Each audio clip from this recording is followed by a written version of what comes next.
Makyat pa kami sa ano, taas pa ng mataas, ng mas mataas pa. May isa pang elevator na hanggang 5th floor.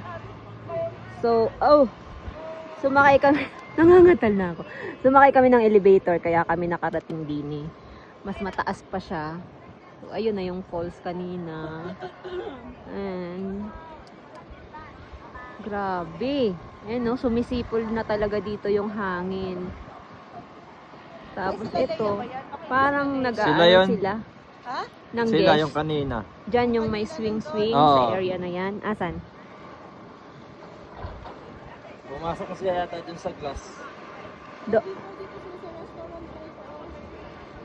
Nandiyan sila sa resto? Yun si Kuya Jay po yun. Siyempre yung pumasok yun sa resto. Okay. Mahaba din pala yung Yung glass na mapunta yun. yun sa glass yung... Yun yung isang mahaba na glass. Tapos papunta doon, glass pa rin. Hanggang doon sa may swing. Or pwede naman pa, dito pala daan. Papunta doon sa swing. At saka doon, dalawa daan. Sa Ano? glass. Pupunta sa glass. Sa glass. Or kaya dito sa kalsada. Hindi pa tayo nakapunta dun sa glass na yun. Kapunta pa tayo. Na. Kota na ako sa lamig. Doon kami galing kanina. Sa kabilang glass na yun. Puro glass din yung paikot.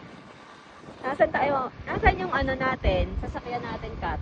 Wala dyan. Hindi kita dito? Sa pinakababa pa?